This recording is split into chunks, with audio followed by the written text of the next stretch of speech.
library that is Gatuna today, which has been sponsored by USAID, and we are happy for another program that we have with USAID, which is a remedial program in primary schools. So right now, we started last year in 2 schools. This year we went to 12 schools, and because we did what we wanted to do earlier, we finished it earlier than we expected, we took another 14 days. And what we are doing there, we are just doing remedy to the caretakers. They are those children who are left behind because they can't walk around with the others. And that's why we are here today as consumers of research, so that we can see how best we can support our community in education, both in primary and secondary schools and anywhere else. Then we have the ARP.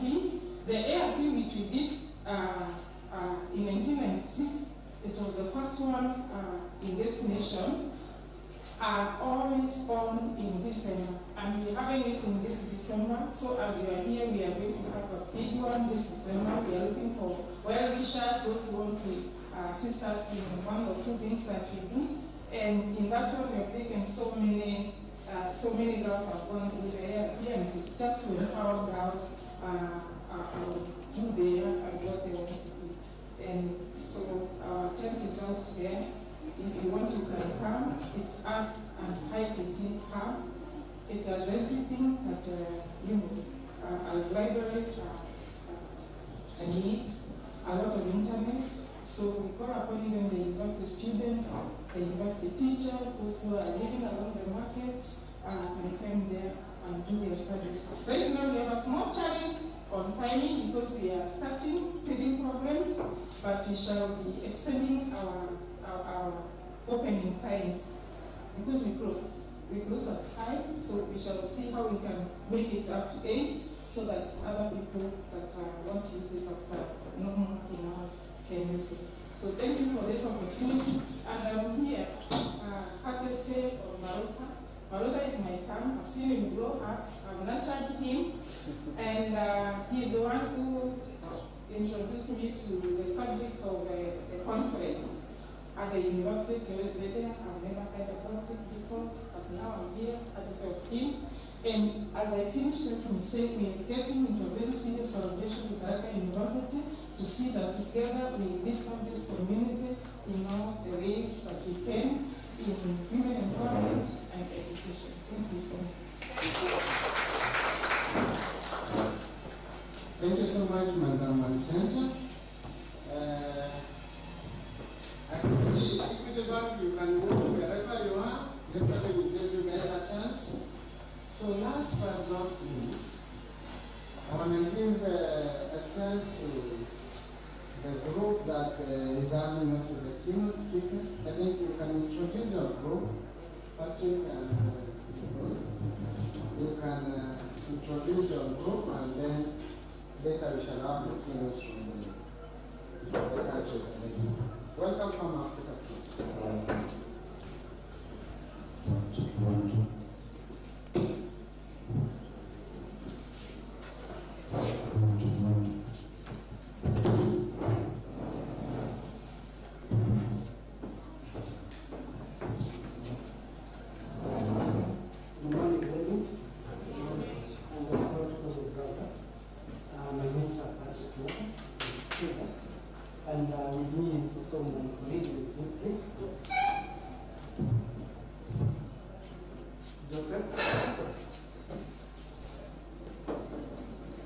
Joseph Bukemi. He takes care of the farmers that we are working with on the integrated agriculture in Tharaka Levy. I will not introduce my boss because she's the keynote speaker, Madam Mary Nyali, but she's the one who leads the Kenyan team. So Farm Africa is an NGO that for this particular area we will be working in Embu and Tharaka Levy on regenerative agriculture on a program called Strengthening Regenerative Agriculture in Kenya. it's more of a learning project whereby we've been trying to work with the farmers on regenerative agriculture practices to see that in terms of the productivity, we're able to accomplish in terms of productivity of the farmers and also safeguarding the environment. So for Tharaka,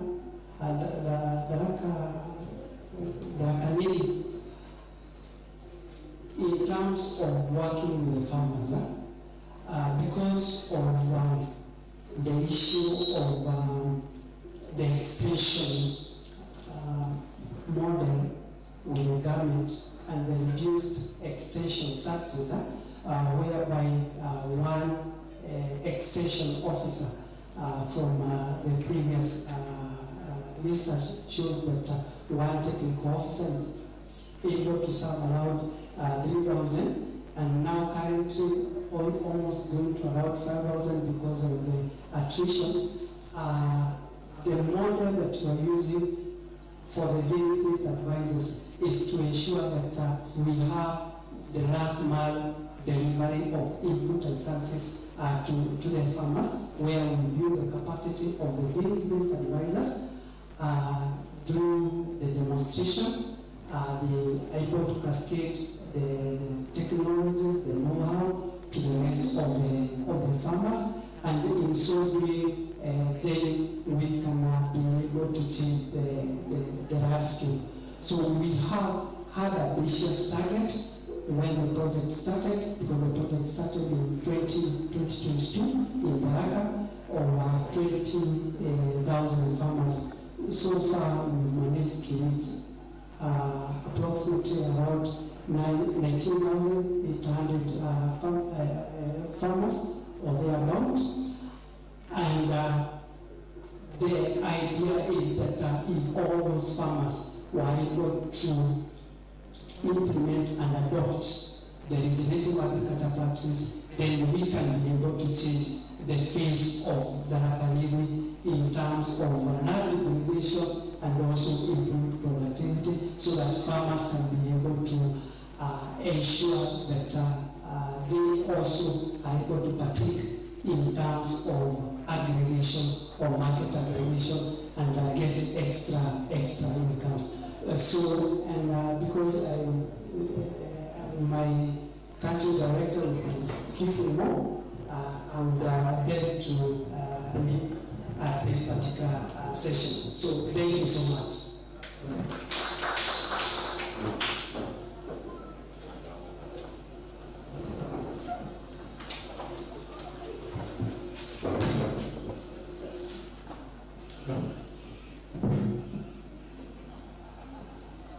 Thank you so much, from Africa.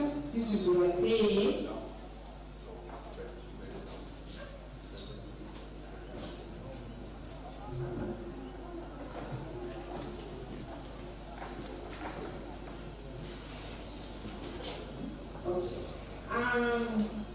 Let us appreciate him and the team.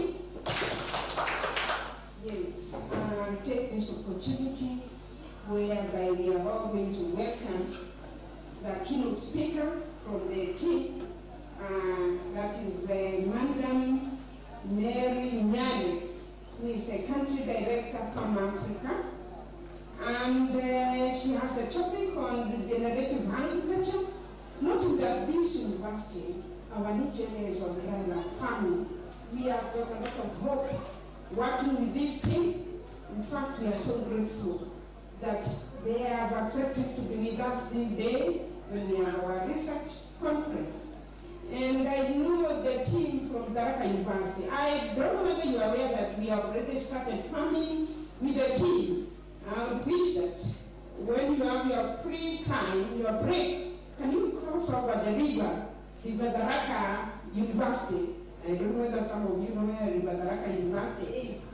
Across there, where we have very nice fruits, and check what Farm Africa is doing. Actually, we thought of going there. I was asking the director, why aren't we moving for some hunting there next year? Because we will be having very many vehicles and bridges and so many good things.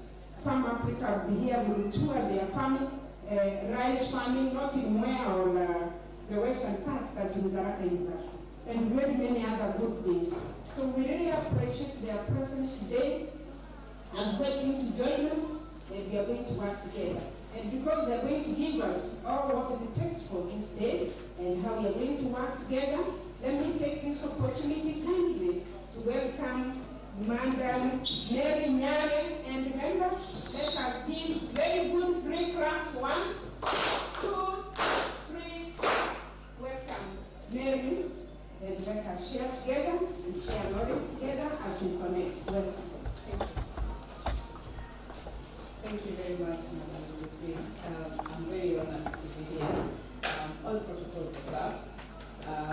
Thank you for the introduction.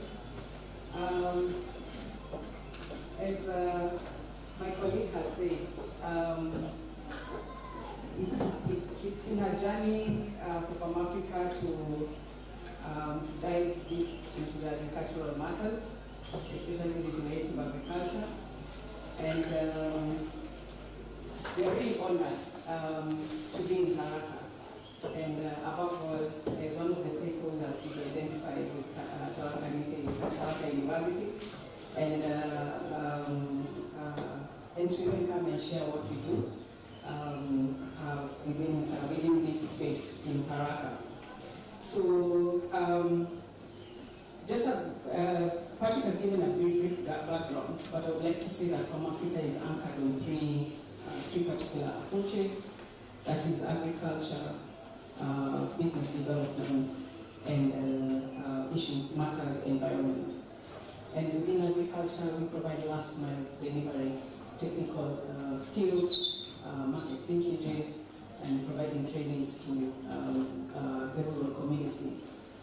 Within the business arm, in terms of approach, we make sure that every work that we do, everything that we touch, there's a business aspect to it. So we support SMEs in various aspects. In all our projects, we embed business acumen so that we ensure that not only farmers gain technical expertise or skills, but they are able to know how to generate income from their enterprises. Matters environment are very key to us, and we ensure that we embed every project with areas that enhance the environment around the various value chains that we work in.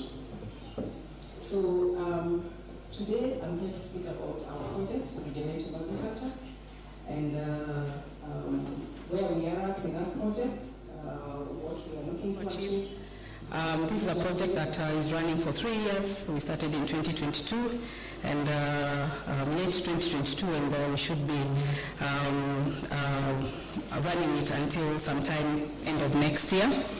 We are working closely with various stakeholders, the Minister of Agriculture, Cairo, both input and output market systems, stakeholders, and various NGOs. So thank you very much for acknowledging our presence.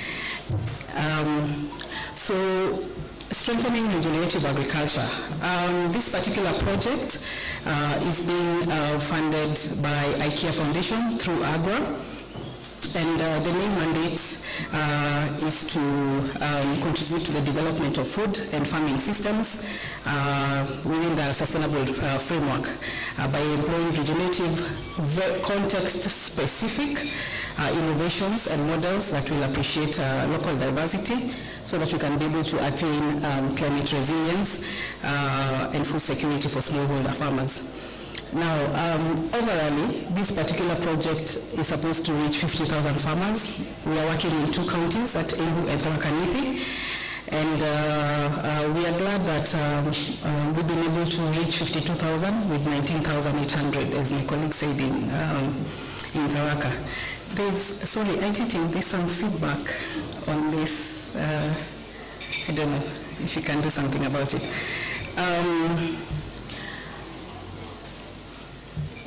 the specific objectives for this particular project, number one, what we're looking at is to develop and validate and share context-specific private sector business models for the development of circular regenerative agriculture. That is our number one objective. Sorry, I've been given something here. Oh, all right. And number two is to enhance the productivity of farms and landscapes by employing appropriate mix of regenerative agriculture practices and input delivery system. And the third, what we are looking at is to enhance the capacity of local and national governments in developing and or enforcing policies in adoption, promotion of the value chain practices. So these are main outcomes that we are looking to achieve, and I'm glad that we have some steps that in terms of preparation and also results and impact, we are seeing something that is going to be beneficial for all of us. The particular crops, the regenerative agriculture is wide. What we are looking at specifically is to enhance the soil health for improved productivity, and main crops across the two counties that we are working in are the cereals and the pulses, maize, sorghum, green grams, bush beans, soybean, and palm millet. And then other cross-cutting value chains that we are engaging in are the small stock, poultry, oats, vegetable, and agroforestry for resilience. Now, two specific approaches that we have taken a deep dive in is actually depending and scaling out of the regenerative agriculture and strengthening the sustainability of actually the extension system using the village-based advisor model. And so we have 4 interventions that are helping us to implement or to promote regenerative agriculture with our farmers. And these interventions, number one, sorry, maybe the details that I'll read here are not fully there, but please follow me. So the first intervention is sequestering of soil carbon via photosynthesis in plants with high biomass production. And we all know that plants absorb the carbon dioxide from the atmosphere during photosynthesis, so that to convert it into organic matter and store carbon in their biomass. And this is particularly important for us because we look at production of crops or plants like cover crops, grasses, and trees to enhance carbon sequestration. And so this, we know that will contribute to climate change and mitigate in terms of reducing atmospheric carbon. And in this process, it will not only improve the soil carbon stocks, but also boost soil fertility and enhance economic resilience. The second intervention that we are looking at is enhancing interactions between the symbiotic soil microbiota and plants.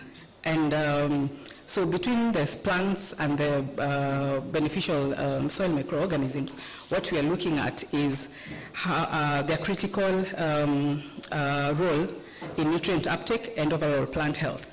And we know that these interactions will improve the plant accessibility to the essential nutrients, and also enhance disease resistance and promote healthy growth. And at the end of it, this particular project is looking to enhance plant productivity and also soil health. The third intervention is looking at employing biological systems to improve soil structure and water holding capacity, where we know that biological systems, including the organisms that are within the soil structure, the earthworms and others, using soil amenities like amendments like the compost and also application of mulch contribute to soil aggregation, aeration, and having a stable kind of soil structure. And so what we are looking at is to enhance water holding capacity to create more resilient agricultural systems. The last one is actually to integrate livestock to influence ecosystem positively. And we know that incorporating livestock into the agricultural system will provide a range of ecosystem services, including nutrient recycling, cycling and pest control, and organic matter provision. And so this integration we are looking at to optimize resource use, enhance soil health, and improve overall farm productivity. And so to achieve this, then we have, when we look at regenerative agriculture, there are various practices that we have employed. To your extreme left, there's a green box which has the listed regenerative agriculture practices that we are implementing. What I would like to say is that these are not new to us in terms of use of farmyard manure, mulching, use of cover crops, minimum tillage, the microdosing aspect, agroforestry, intercropping, crop rotation, soil water conservation structures. What we are doing is working with the farmers to look at the gaps in terms of the quality of these particular practices, the application of it, and also the sourcing and the maintenance of the same within the farms. Some of the practices are known in various ways, but however, we discovered that in our needs assessment and in our baseline, that yes, they're being used, but in terms of their application, in terms of their quality, we found out that there was a gap there, and that is what now we are trying to enhance to make sure that we are able to improve in terms of soil health, overall crop productivity. And so as we implement this, we have realized that it's able to help us to reduce use of pesticides and herbicides and also fertilizers. Not eradicate, just reduce. And then the impact that we are expecting, of course, reducing carbon emissions, reducing labor requirements, to have roots forming a stable carbon skeleton structure for water and nutrients, and then for roots also to be able to attract bacteria and fungi, what I've just said, and then reverse climate change by rebuilding soil organic matter and restoring degraded soil biodiversity.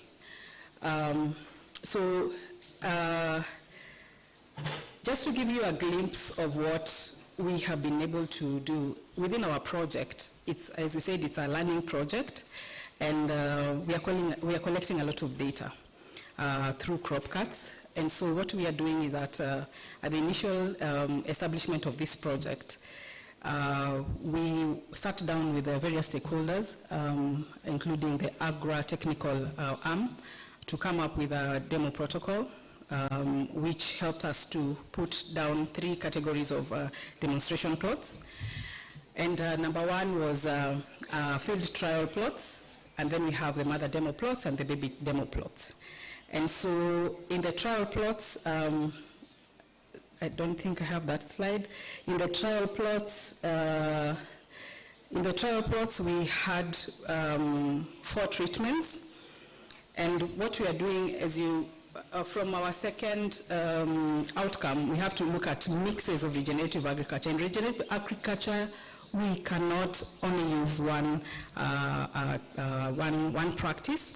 There has to be a blend and a mix for us to be able to get maximum results. And so minimum, we used 4 treatments in a plot, and the first 3 treatments, minimum tillage is a common factor. Then microdosing, manure, and mulch or cover crop for the first treatment.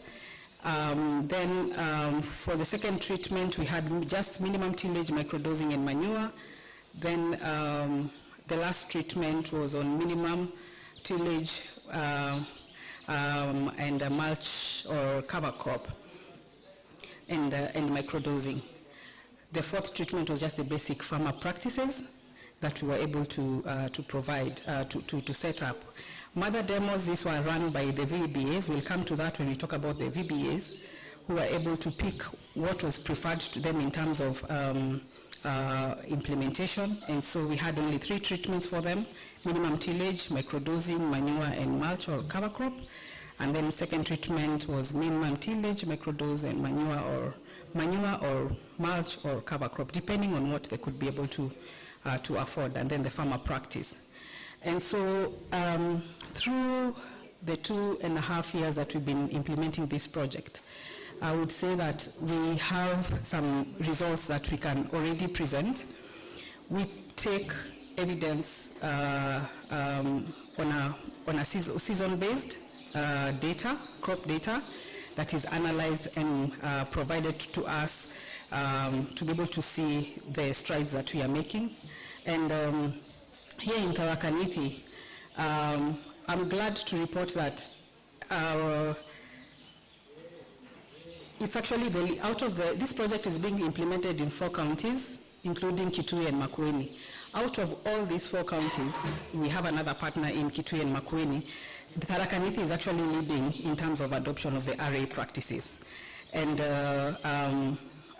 the main practices, as you can see, the blue bars, we have microdosing as one of the highest adopted practices. And then integrated pest management. We're also looking at using of cover crop, crop rotation. There are more results that have led to that. And so we are seeing that there's an appreciation of the regenerative agriculture practices within Tharaka County. If we compare that with the Embu County, they have been able to adopt the mulching and the crop rotation more. But if you can see that the numbers are quite low, and the numbers for Tharaka are quite high in terms of adoption. All right.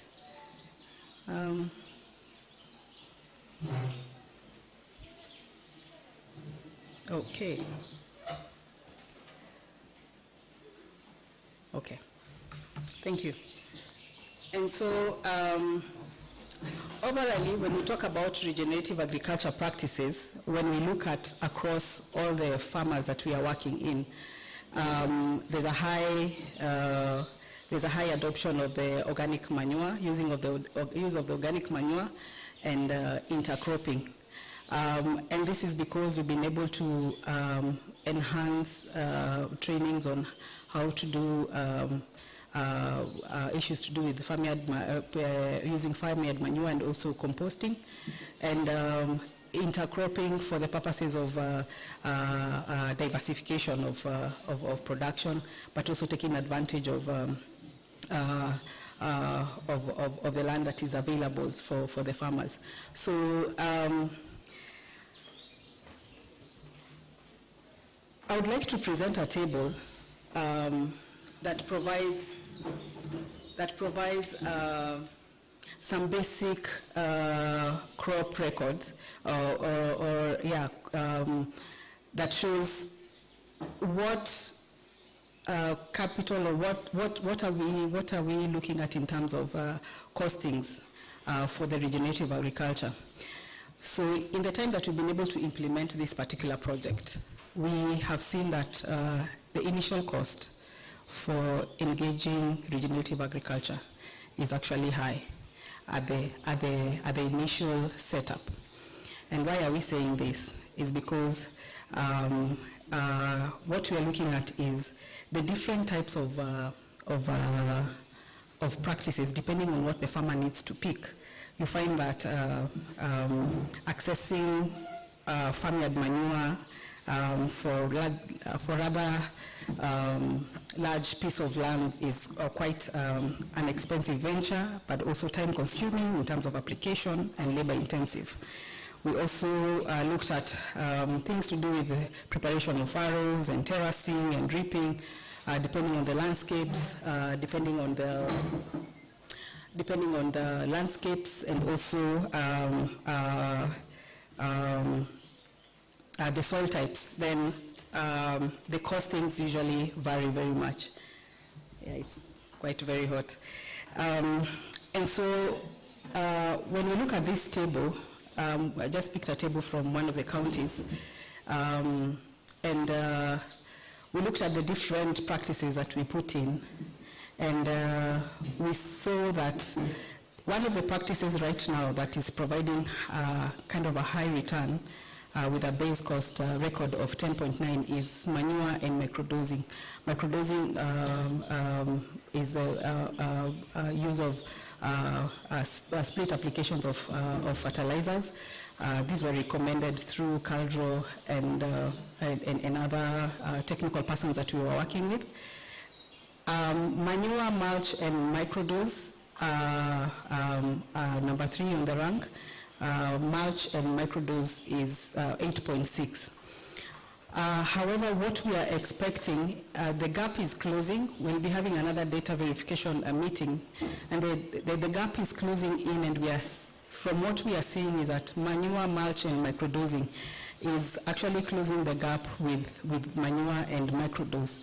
Why? Because we are seeing that over time, then the applications and the maintenance of the farm, if done well, then they're able to help in terms of improving productivity, but also reducing the initial cost of production of herbicide, pesticides, and other input costs.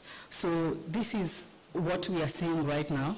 And we are hoping to be able to provide even more information in terms of what is best moving forward. The other thing that I would like to mention about, please tell me in terms of time, if I'm all right. Yeah, I'm okay. Okay, fine. The other thing that I would like to mention about regenerative agriculture is that it is a very lucrative venture for our farmers, and what we have realized is that we are able to build different business models from it to ensure that there is a sustainability aspect to it. And what we are looking at is building market systems and opportunities for entrepreneurs, especially the village-based advisors that my colleague has talked about. And what we are looking at is to ensure that we are able to enhance the business-to-business approaches, the business-to-customer approaches, so that then we are able to make sure that there are enterprises that are running within the regenerative agriculture practices, regenerative agriculture space. And we have enhanced issues to do with aggregation of output markets, looked at crop insurance, digitization, looking at pay-to-work models that can be able to work with the VBAs and the farmers, agroforestry and beekeeping, and also kitchen gardens. Of course, other areas of revenue streams are many that can also be incorporated within the regenerative agriculture space. Let me explain a bit about the village-based model that we are using. As we say, that this is one of the extension drivers that has helped us to reduce or to enhance the extension delivery, last mile extension delivery. And so the village-based advisor model is where we work with the local persons to be able to, these are more or less what you call the champion farmers or the lead farmers that you're working with on the ground to be able to be able to deliver trainings and provide linkages to other various stakeholders. So these are people that have helped us to reach the 50,000+ farmers, and we continue to provide capacity for them, especially grow them in terms of their entrepreneurship to be able to improve their capacity.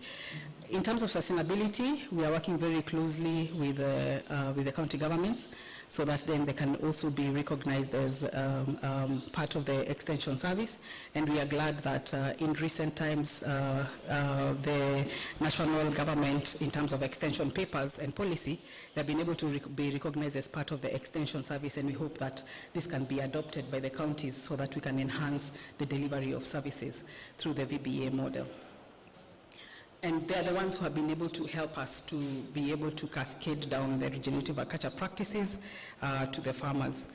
And in terms of the issues that we are facing as we implement the regenerative agriculture project, of course, number one is that, as I said, initial investment is very high. So in terms of the return on investment may not manifest immediately, but within time, then we're able to, our farmer is able to gain the profits. And we are seeing this as at least within 2 cycles of crop production, then a farmer starts to see the benefits in terms of incomes. In terms of research, there are very many areas of regenerative agriculture, and this, in terms of documentation, is very limited. So we are really looking to how best to be able to generate information with AGRA.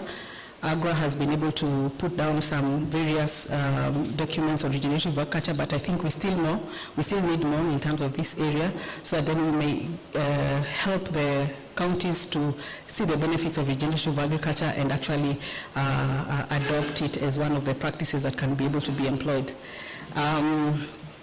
We are looking at, of course, lack of adequate funds. This is basically with the VBAs. Village-based advisors who are engaged in some of these income-generating activities. You find that some of them have adopted, probably have become either agents or people who are now supplying inputs or aggregating produce from the farmers, and they require capital base to be able to run such enterprises. Issues of land tenure and access issues. It's about land ownership. I think we all know about this. And this is one of the places that sometimes hinders the farmers to fully engage in regenerative agriculture practices, because you discover these are kind of long-term investments within the farming communities. Of course, cultural barriers are here with us, and just looking at how best to be able to look at the traditional farming practices and social norms which create resistance to change to the RA methods. So this is one of the things that we are dealing with. As I looked at our results, I only saw in terms of, we have 70% in terms of people who can access and have a knowledge in terms of the trainings about regenerative agriculture. But in terms of adoption, then the number drops to about 58%. That is data that we have and we continue to build. And hopefully that when the project is almost coming to an end, that we can also share the finalities of this in terms of what we have gathered. So we have emerging issues on and trends on agroforestry in terms of environmental compliance, which of course increases the cost of some of the implementing partners. This is now on those who would want to be able to take this on another level, and they of course shy away from this. There are very many numbers here. These are just numbers, preliminary numbers that we continue to work on. And as I said, the regenerative agriculture project works with various stakeholders, and we ensure that the VBAs and the farmers do not get stuck in terms of access to inputs, nor in terms of the aggregation, and also in terms of just selling of their products. And so we've onboarded, or we are working with 8 traders to make sure that the VBAs are able to function and provide linkage to enhance input and output systems for the farmers. We have a component on agroforestry that has really taken a different turn within our workings. We are working with ACON, who are working on carbon credits. And as I said at the beginning, that we are really looking at enhancing agroforestry so that we are able to improve in terms of carbon sequestration. And we have an opportunity to work with ACON, where we've been able to onboard at least 21,000 farmers. And today we have been able to disburse, or farmers have been able to receive some carbon revenues. Carbon revenues from that, and we continue to engage farmers. Right now here in Tharaka, we have 7,000 farmers who have been onboarded for carbon credit revenues, and we hope that we can be able to continue to onboard more. We have a structure that supports the VBAs.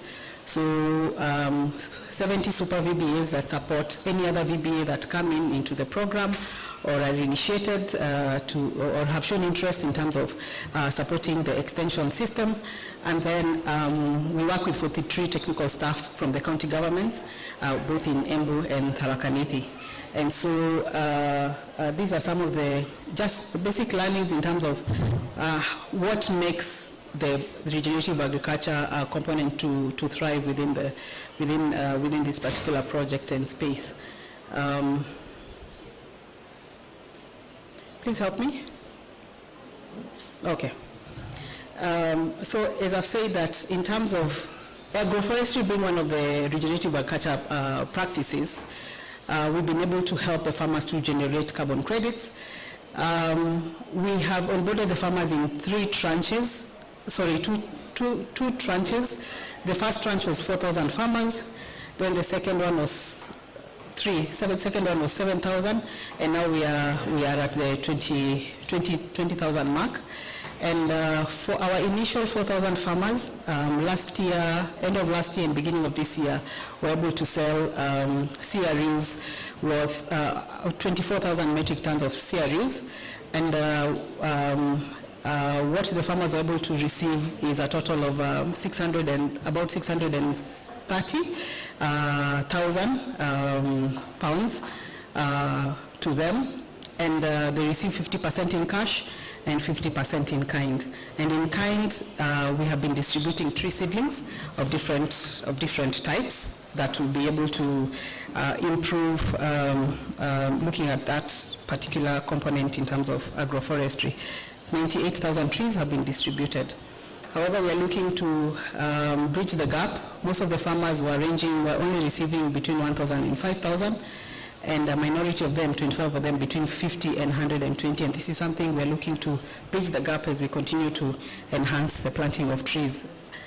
I want to end it at what are the enablers that we have been looking at, and what are we looking for even as we stand here and present this project. The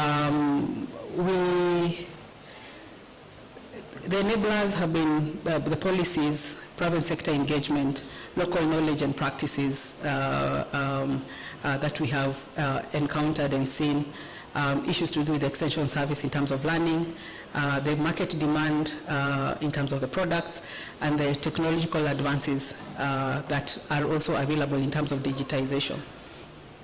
But there are areas and there are things that are inhibiting in terms of the RA practices, especially enhancing or progressing with the agroforestry, economic constraints, land tenure, cultural barriers. I think I've mentioned this. But however, in terms of the biggest component that this project is not actually addressing is the research component, in terms of how best do we leverage with the work that is already going on in terms of regenerative agriculture, but also looking at providing enough information that can help Ministry of Agriculture and other stakeholders to be able to drive this particular component. I know it sometimes is put together with other approaches like conservation, agriculture, and others, but then how best do we provide information that can help in terms of progressing this particular component. So as I finish, okay.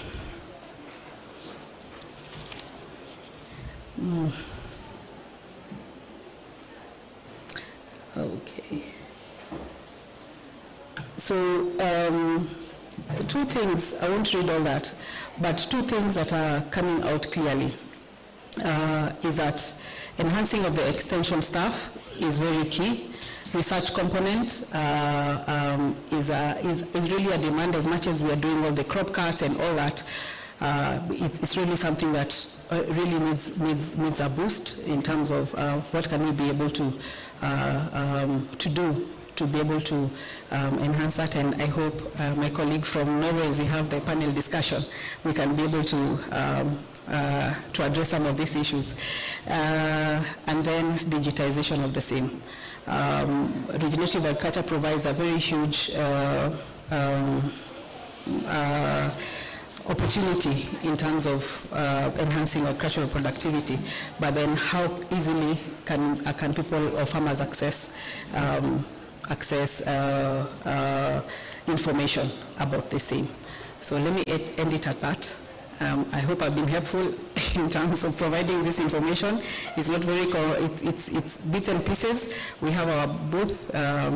If there's more information that you need, more data that you'd want to look at, certain questions that we've not answered, please, you can be able to reach us to Madam DVC. Thank you.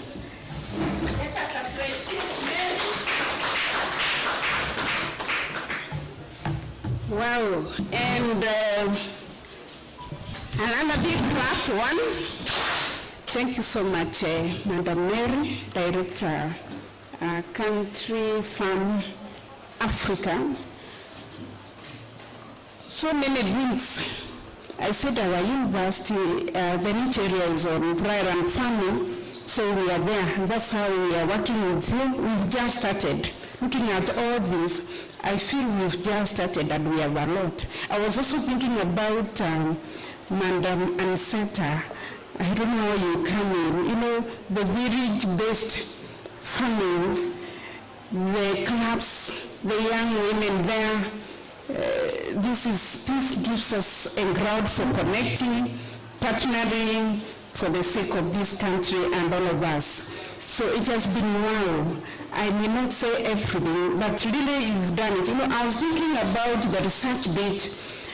The delegates, you are here, you can see the areas to do your research on agriculture and all those areas on regenerative agriculture.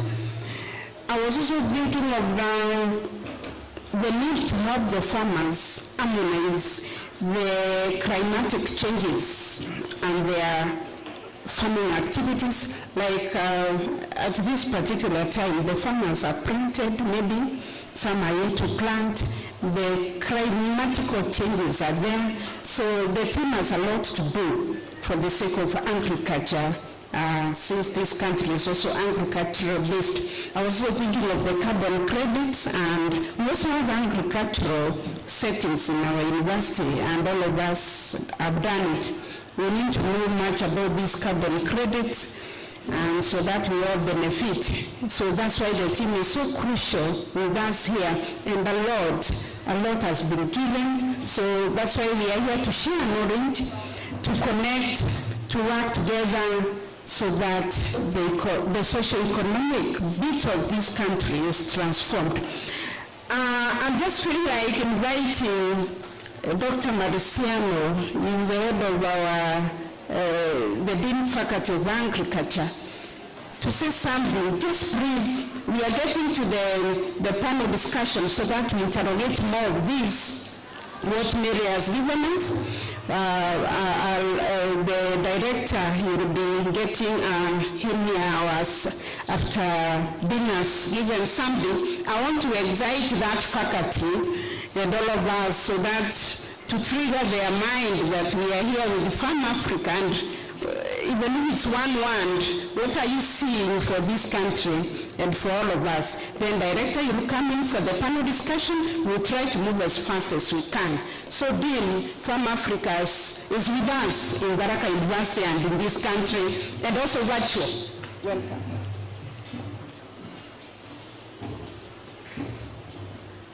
Thank you, Prof. And thank you, Farm Africa, for that very nice presentation. My name is Dr. Mariciano Motiga. As introduced, I am the Dean, Faculty of Life Sciences and Natural Resources. And by training, I'm an ecologist. To be more specific, agroecologist. So when we present anything to do with the agriculture, anything to do with the natural resources, you touch my nerves. And I'm so happy to hear your presentation. And as the professor said, that one of our niche areas in this university is the dry land agriculture.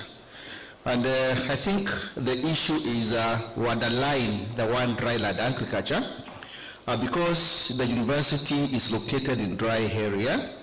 And in dry area, we have several challenges when it comes to agriculture. And I thought, as Professor was calling me, I thought we should see that we are doing a very nice thing. And then we can think about what has been left out that can be addressed in the dry lands of this place. You see, we have specific type of the soil in dry lands of Tharaka Nithi that we call ferrosos. And characteristically, they are very erodible and they are easily leachable. When the rain comes, the water surface, the runoff is very fast and it goes with the minerals.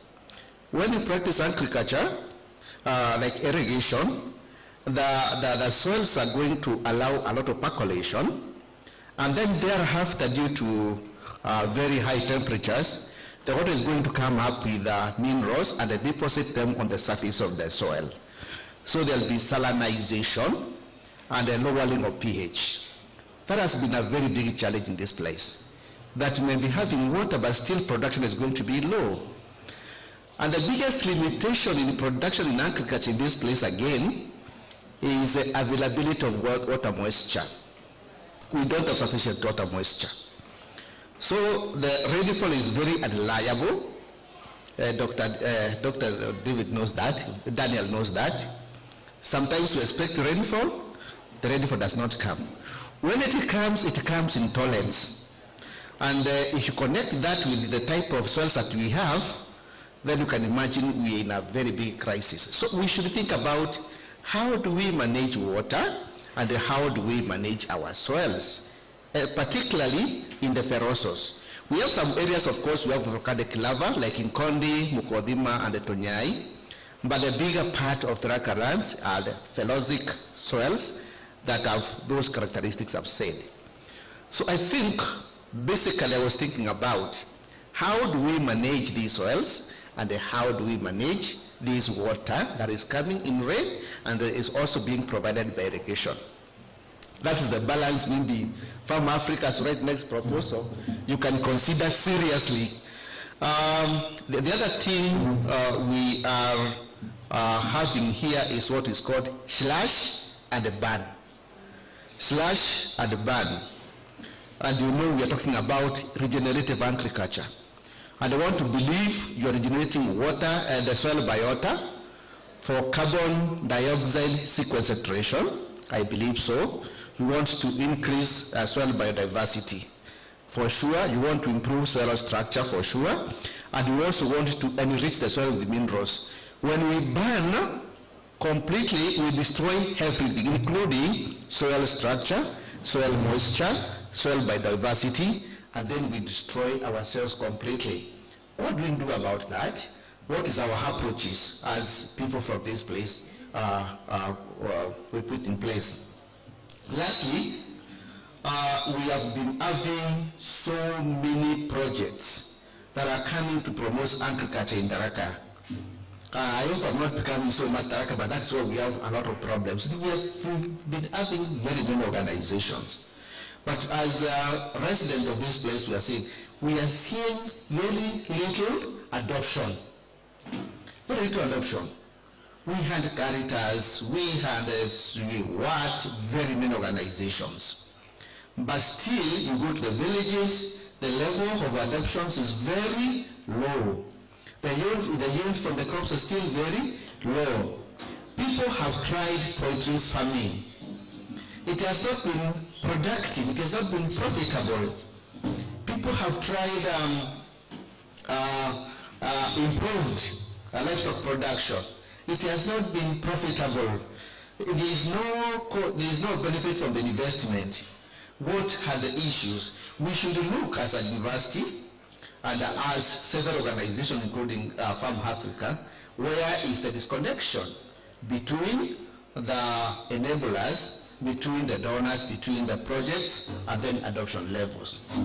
As a university, as Professor said, we want to become a center of dryland agriculture. And we want to have several demonstrations and possibly a lot of research to see how we balance all those factors and improve production. Because by the end of the day, it's about production, it's not about anything else, it's productivity of the soil. Then lastly, we have the climate change, and I'm happy that you have several mitigation measures in your project. And let us remember that carbon in the atmosphere is converted to organic materials, and in that form, it has no impact on climate change. So the more trees we plant, the more biodiversity we preserve, the more we address the issues of climate change. Thank you, Director. I can speak the whole day because this is my region. Thank you so much, Dr. Mariciano, and thank you, Madam Merenyare, for the presentation. So I think those questions can be addressed during the panel discussion, but something that I have that maybe you can think about. In Tharaka University, we are planting so many trees. I've been engaging Patrick about carbon credits. I sent him an email, and I got the response. I know that Farm Africa and the ACON, you work with the small order farmers. Let us know, how can Tharaka benefit on carbon credits? Because I was requesting Tharaka University to be onboarded so that you can receive funds from carbon credit. We have thousands of trees here, which means if farmers are getting, small scale farmers are getting 20,000, Tharaka University can get almost 1 M or something like that. Please assist us. If we cannot be onboarded with Farm Africa or ACON, how can we benefit from carbon credit? So next we shall be having, that one we will answer during the panel discussion. So next we shall be having a panel discussion. Please let me have Madam Merenyare.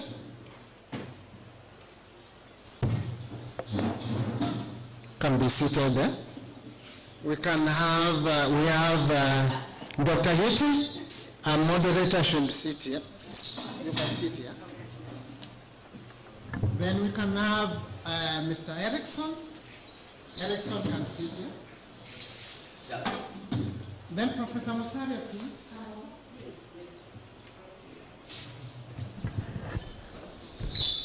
Thank you.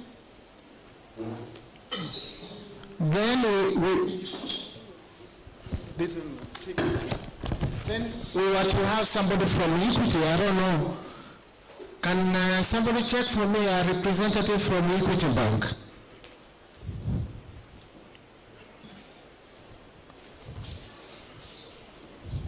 Patrick, in case of any inputs you can give. Or should we bring him here? Meanwhile, as I wait for, I think the guy from Equity As welcome, Patrick. Just grab this seat. Oh, the space. Let's have kuja pande hii. Set him right here. Yeah. Set him right. And then the other mic can be there. Yeah. Did we share the questions, please? Yeah, the question you have. Or you have them there? Can we have Yeah. projected or? I can read it. Oh, So that they don't have the markings. they don't have the markings. Okay, thank you so much. Yeah, thank you. So the session will be moderated by Dr. Yes. Okay. Thank you guys, and thank you participants for having found time to join us in this important topic of regenerative agriculture. And as you know, the government of Kenya is very committed to agricultural productivity. You know that under the better, you know now we are under the better, bottom-up economic transformation agenda, better. And one of the 5 key better pillars is agriculture. Then the other one is housing and human settlement. The other one is MSME and MSME economy. Then 4th is health.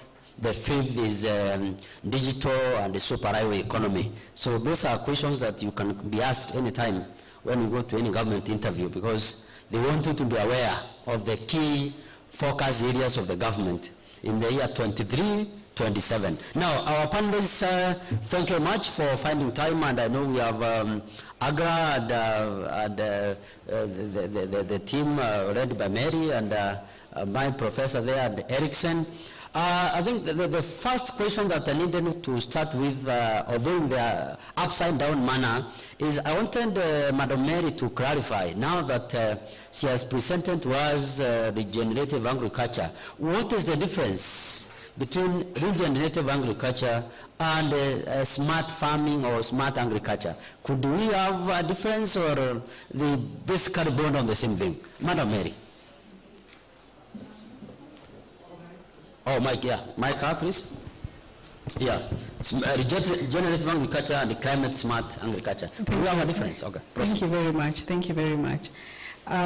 What I can say is that regenerative agriculture and climate smart agriculture, actually, they both aim to improve the agricultural sustainability and resilience. I mean, they all contribute to that. However, regenerative agriculture actually primarily emphasizes on improving the soil health, generating biodiversity, and looking at the ecosystem services. I mean, it focuses on actually regenerating life into the soil. Yeah.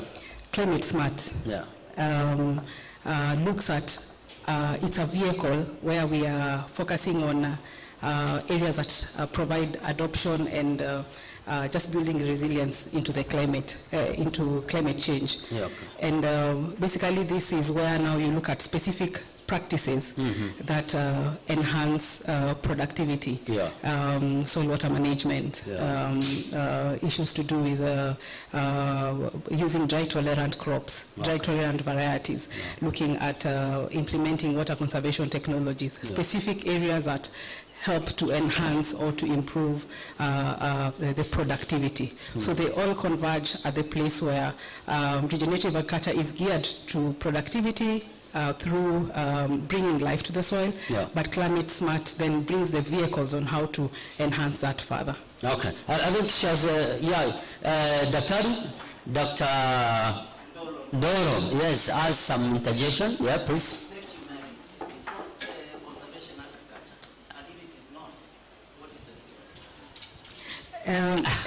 As I said during my presentation, that regenerative agriculture is also in other places. It's a very controversial name. That's what I can say. It's a very controversial name because in other institutions they put conservation agriculture, and then regenerative agriculture is one of the practices that are within there. So how you take it and how you use it in terms of enhancing productivity, then it depends on how you're approaching Okay. Yeah. Okay. Doc, I think that's okay. Of course, we'll come for questions. I wanted you to hold your horses a bit. Hold your horses. I know Mheshimiwa Daktari is there. Hold your horses a bit. I'll come for interjective questions, please. So that we, because of time also, right? Do you allow me to proceed? Yeah, so the next question, of course, I wanted now to go back to Professor Musalia because of the issue of academia and what you, Tharaka University, have been doing. We know from contemporary knowledge that agriculture has been viewed for a long time as something that is not economical, something that is not attractive, a practice that cannot attract the young people. Now, how, in your opinion now, Prof, how do you think this regenerative agriculture can help attract more young people, more labor into agriculture? Prof. Yeah, thank you for that question. And maybe as I start to answer it, I think one question which we should ask ourselves, yeah. Why is that agriculture being what? Unprofitable? Yeah. One of the reasons is because of the deteriorating soil what? Conditions, fertility and so on. Mm-hmm. So I agree. Regenerative agriculture has a lot. If we can be able to improve on the soil fertility, yeah, then definitely we are going to make it to be profitable. Yeah.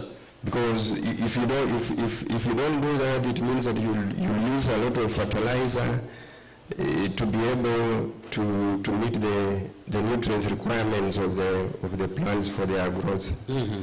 But then regenerative agriculture comes in a way whereby we will be able to minimize on the expense which goes into the inputs in terms of fertilizer and so on. Yeah.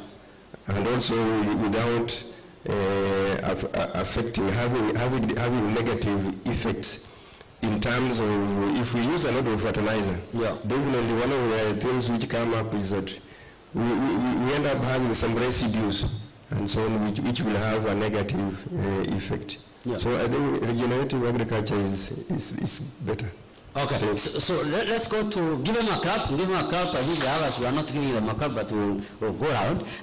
Now, Prof, we can go to Oyvind Eriksson. We know we are trying to encourage the north to south learning, north to south practices. Now, based on what she has presented, Madam Mary, what Prof is saying, what do you think we need to do as Africa to either use regenerative agriculture or any other agricultural practice? That was a really large, big question.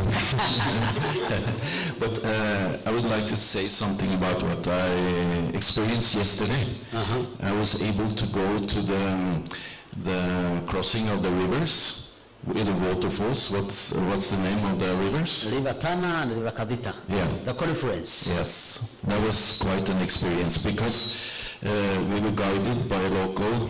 He knew everything. We met the fishermen, and during this journey, I saw several things in sustainability. Uh-huh. I saw infrastructure with roads that were not always very good.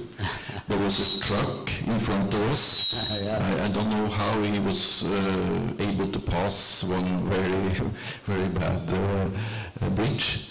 And I saw livestock. I saw red soil. I saw people carrying water. I saw mostly goats, and it was very dry. And the level of water was very low. So then I said, why don't people live closer to the river? And that's because who's on the land and everything like that. So this all put together, I would say I would go back to the pillar of social sustainability, and people seems to want to live where they have lived. Mm-hmm. That is due to that what could be, because the worst thing that could happen, you said north-south, is if people have to move. Mm-hmm. They have to migrate mm-hmm. to another place because the soil, like the professor said, yeah. it it's very difficult to regenerate. I don't know much about that, but the thing I know about this connection with mitigation and adaptation. Yeah. So if it could be something done in order to adaptation, because the farming in Europe, as I have seen, it's not longer traditional, it's inside tents, it's inside farming. I don't know if this is possible, but to think, but then back to the social part, it's up to competence, up to tradition, culture, and all these things, so it's not that easy to turn thing around. So this, for me, it's very complex, and what the professor said, it's tried a lot of things. And I will end with our guide, Silas, that I got his number and we are about to meet up. Yeah. He said, we will start with planting trees along the river. Yeah. We will start with planting trees along the river because it won't erode and it will keep the moist in the soil. Something like that. Okay. I think he is giving us an example of what we saw when we took him round yesterday, so that he can see firsthand the effect of climate change and other issues around culture. But thank you very much. Give him a clap because of even remembering Cyrus. That guy was guiding us. Now, thank you, Ovid. Now, the next question comes to you, Patrick. Tharaka, of course, I think you are the local representative. Yeah. Yes, yeah, because you are the local representative. You have seen how the farmers use a lot of pesticides, how they use a lot of inputs, so that they can, for a lack of a better word, beseech the soils to produce something for them. Now, again, how can, of course, in the process of using these pesticides, some of them harmful to the environment, harmful to the soils, harmful to the soil biota, as the doctor was saying, it means the production becomes very expensive. Now, how can regenerative agriculture and your organization help us to really overcome these costs and make farming profitable? Patrick. Okay. Thank you. In terms of maybe, and get back to the last question that you had asked about the difference between climate smart and regenerative agriculture. Yes. Because on regenerative agriculture, we're talking about the now that paradigm shift between now what has been used. Because on the climate smart agriculture, we are more, it is more on increasing productivity. You're looking at one line, increasing the productivity, but not looking probably at the environment, because in, let's say, climate smart agriculture, we use more of herbicides.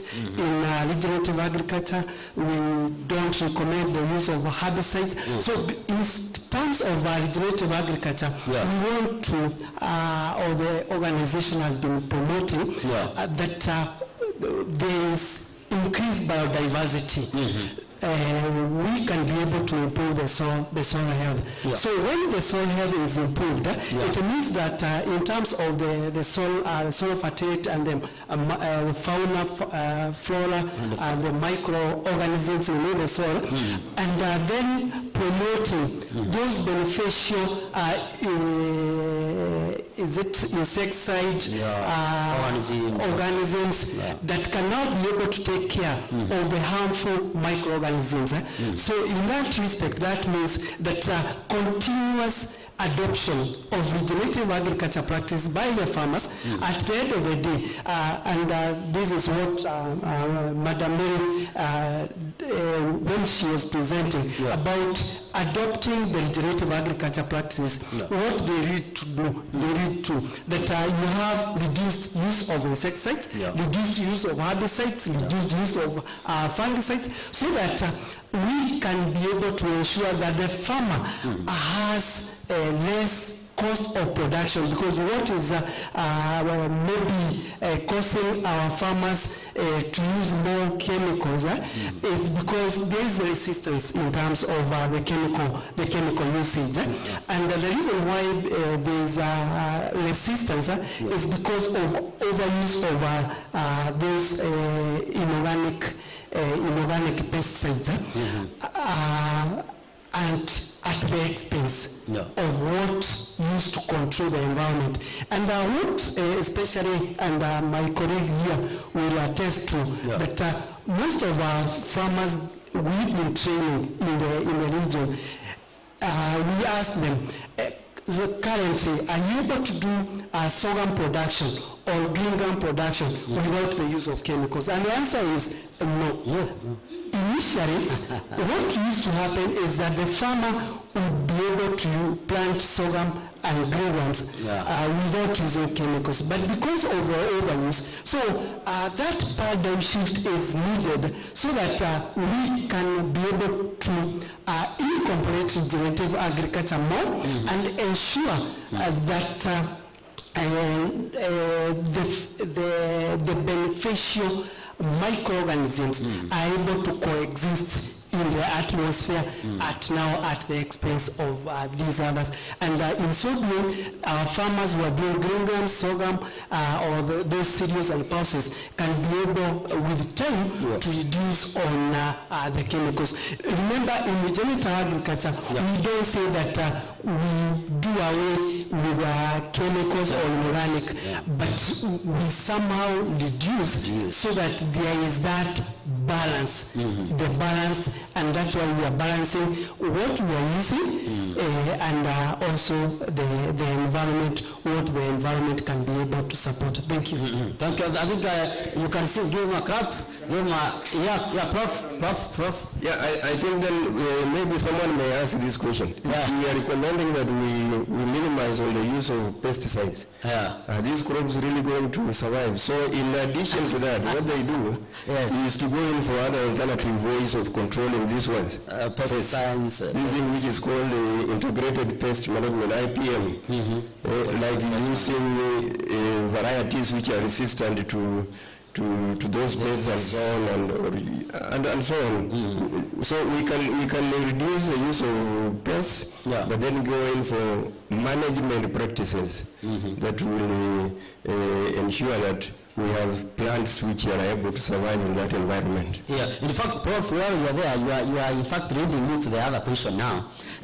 On the practices and procedures and technologies that you think, of course, you might be assisted by Patrick, but as a scholar, you must know this. What are some of these technologies or practices or methods, as you have said, the integrated pest management? What are the other technologies that you can use really to go into the regenerative agriculture? Prof, you can pick it from there. I'm really not an agriculturalist. Yeah, I know, but generally, as I said, we assisted. Okay. I think I can give this to Mary. It's okay. Give him proper craft, because you're in academia, you must accept where you, okay, proceed, Mary. Oh, fantastic. So apart from just integrated pest management, aspects like agroforestry are very key. Agroforestry? Yes, they are very key. Looking at crop animal engagement, the rotation, what you used to do? Crop and animal integration. Okay. Yeah, because they benefit each other in terms of providing the the manures and all that for the crop. So that crop animal integration is very important to be able to enhance and complement the regenerative agriculture.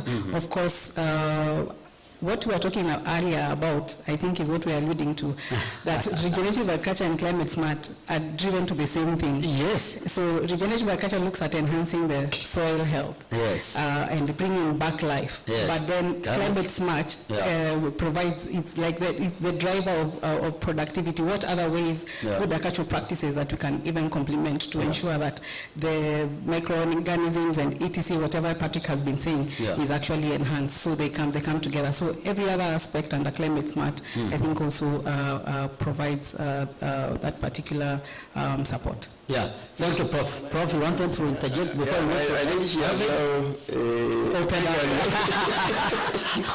You see, if also you need to increase the fertility of the soil, one of the recommendations is to minimize the disturbance of the soil. So one of the other practices is minimal tillage. Yeah. In fact, these days we have this practice of not plowing. You just go in and specific. Yes. Okay. So that is one of the other practices that we use. Yeah. Or if you wanted to add a point from Norway now to Kenya. From Norway. Not knowing so much, but I know that the culture is really strong. It's small farmers on a large area, and they thrive and they try to do it in a small scale. Mm-hmm. Could it be a question to discuss to make a cooperative and to make them collaborate? Because when I came to the university, I was so surprised. Is it really possible to make a green oasis in this dry land? Mm-hmm. So I was thinking it should be possible also to make an oasis where we went yesterday, but you have to come together or locate or something. This is just maybe a provoking question, but after trying out so many things, is it someone that want to comment on that?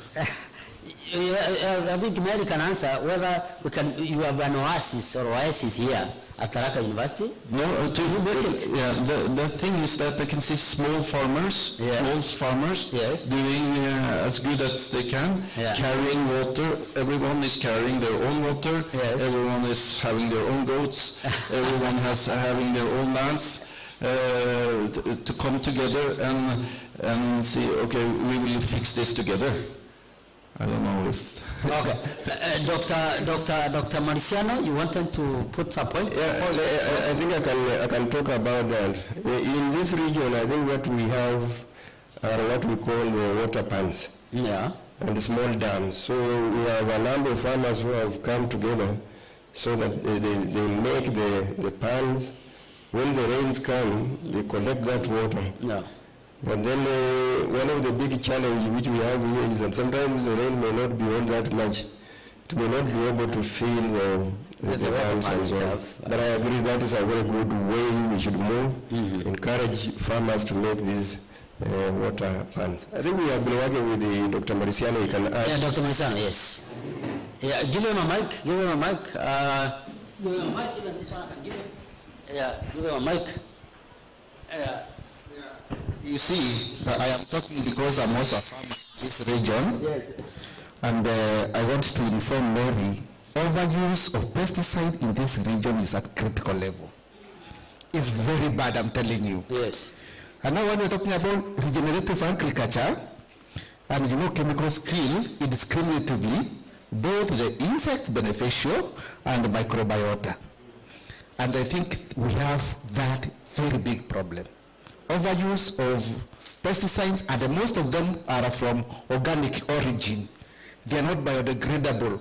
They remain in the soil for a long time, and I'm worried what are the residues that are left in the crops that we consume, and their impact that are likely to accumulate in our bodies.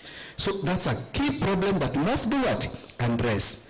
And then there is a paradigm shift in these practices, Madam Mary, that farmers, initially, they were doing small farms, and they could be able to plant early and weed small farms and finish. But because they want to cover a big area nowadays, They are very big farms. So they want to come back to waiting for them to come, then they plow at the plant. By the time the crop mature, most of the pests from the insect have also matured. So the cycle are complete. So by the time the flowering come, there are a lot of pests. So they are going to use a lot of pests. But one way that we should teach our people to do is doing dry planting. By the time the flowering come, which is the critical time for controlling the pests are already within the cycle. The eggs have not hatched to talk about it. So let us tell our farmers to do the dry planting. Then the other thing is a connection between productivity and the practices, like minimum tillage, like lack of use of herbicides, lack of control of the pest. You know, the farmer is there to produce and get something. He will do everything to get something. So how do we connect the two? That is the big thing. I think again, I would suggest that next project that you write, kindly consider, because you are regenerating. This is a restoration of the initial nature of the soil and the ecosystems. Then use of indiscriminate pesticide is a very big issue here. Thank you. It appears Farm Africa, you might have to set camp to do a lot of research, to do a lot of proposals, to do a lot of because the problem is dire. It is serious, really. You can see, Prof. So I think that's a discussion that we'll continue. I know Bwana Maruta was there. I wanted him to talk before I go to the last question. Bwana Maruta, give him a mic. He's also graduating soon with a PhD, so we're going to be referring him to Dr. Maruta.